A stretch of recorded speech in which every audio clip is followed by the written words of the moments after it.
৪ আগস্টের গভীর রাতে সেনাপ্রধান সহ ৩ বাহিনীর শীর্ষ কর্মকর্তাদের সঙ্গে বৈঠকে উত্তেজনার চরম পর্যায়ে পৌঁছান শেখ হাসিনা। তিনি রাগের মধ্যে বলেন, আমাকে গুলি করে মেরে ফেলো। সেনা কর্মকর্তারা তাকে শান্ত করার চেষ্টা করেন, কিন্তু তিনি একেবারে অনড় ছিলেন। তার বোন শেখ রেহানা তাকে শান্ত করার চেষ্টা করেন, কিন্তু কোনোভাবেই পরিস্থিতি নিয়ন্ত্রণে আনাই যায়নি। পরে তার ছেলে সজীব ওয়াজিদ জয় এর সঙ্গে ফোনে কথা বলার পর তিনি পদত্যাগে রাজি হন। আমার দেশ পত্রিকার অনুসন্ধানে আরও জানা যায়, শেখ হাসিনা ৪ আগস্ট বঙ্গভবনে রাষ্ট্রপতি মোহাম্মদ শাহাবুদ্দিন চুপ্পুকে ফোন করে জরুরি অবস্থা জারির জন্য প্রস্তুত থাকতে বলেছেন। সেনাপ্রধানকে নির্দেশ দিয়েছিলেন গুলিবর্ষণ করে ছাত্র জনতার বিক্ষোভ দমনের, তেমনি বিমান বাহিনী প্রধানকে হেলিকপ্টার থেকে গুলি চালাতেও বলেছিলেন তিনি। কিন্তু শেখ হাসিনার কোনো অভিপ্রায় বা হুকুম তামিল হয়নি। শেষ পর্যন্ত তাকে প্রাণ রক্ষার জন্য সুটকেস গুছিয়ে নিরাপদ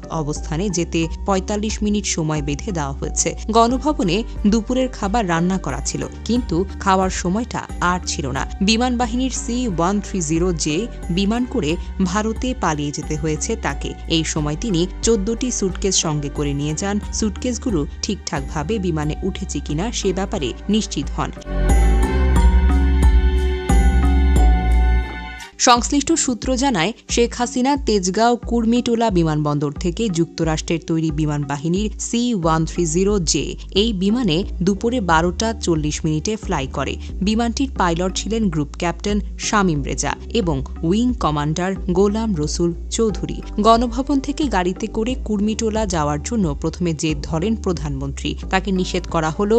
গাড়িতে ওঠেন এবং গাড়িবহর গণভবন থেকে কুর্মিটোলার উদ্দেশ্যে যেতে থাকে। গাড়িবহরের অগ্রগামী ক্লিয়ারিং অফিসার জানান, সামনে বড় মিছিল আছে, গাড়িবহর নিয়ে যাওয়া যাবে না। তখন গাড়িবহরে থাকা SSF এর একজন অপারেশন অফিসার বলেন, আমরা গুলি করে করে এগিয়ে যাব। কিন্তু গাড়িবহরে থাকা জুনিয়র অফিসাররা বলেন, ঝুঁকি নেওয়া আমাদের ঠিক হবে না।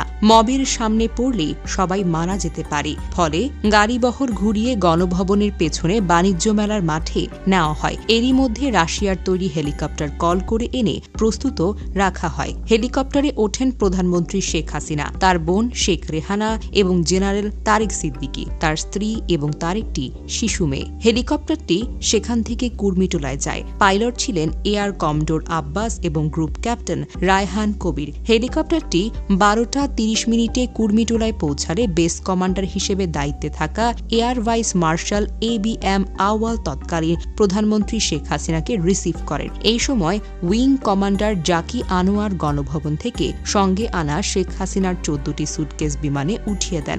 এই সময় শেখ হাসিনা কারো সঙ্গে কথা বলেনি, শুধু সুটকেসগুলোর খোঁজ নেন এবং সবগুলো বিমানে উঠেছে কিনা তা খেয়াল করেন। সঙ্গে বিমানে আরও উঠেছেন DGSSF, SSF এর ৩ থেকে ৪ জন কর্মকর্তা, ফ্লাইট লেফটেন্যান্ট পদবীর একজন লেডি কর্মকর্তা। কুর্মিটোলায় পৌঁছার ১০ মিনিটের মধ্যে শেখ হাসিনা, শেখ রেহানা এবং তারেক সিদ্দিকীকে নিয়ে বিমানটি উড্ডয়ন করে। এই সময় সিভিল অ্যাভিয়েশন কর্তৃপক্ষ শাহজালাল আন্তর্জাতিক বিমানবন্দরে সব ধরনের বিমান পাঠানো ওঠানামা বন্ধ করে দেয়।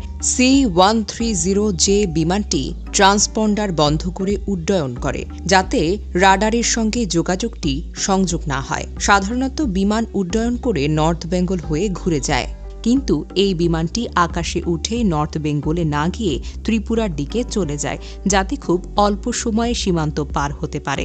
এরই মধ্যে ভারতীয় কর্তৃপক্ষের ক্লিয়ারেন্স পেয়ে বিমানটি সরাসরি দিল্লি চলে যায়।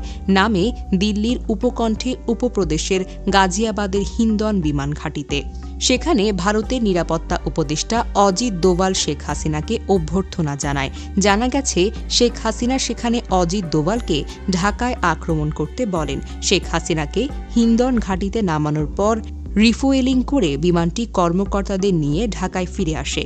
গোয়েন্দা সূত্রে জানা গেছে, ভারতের নিরাপত্তা উপদেষ্টা অজিত দোভাল এর আগেও দফায় দফায় ঢাকায় এসেছেন। বিশেষে বিমান করে তিনি আসতেন, গণভবনে যেতেন, কিন্তু আসা যাওয়ার কথা গোপন রাখা হতো।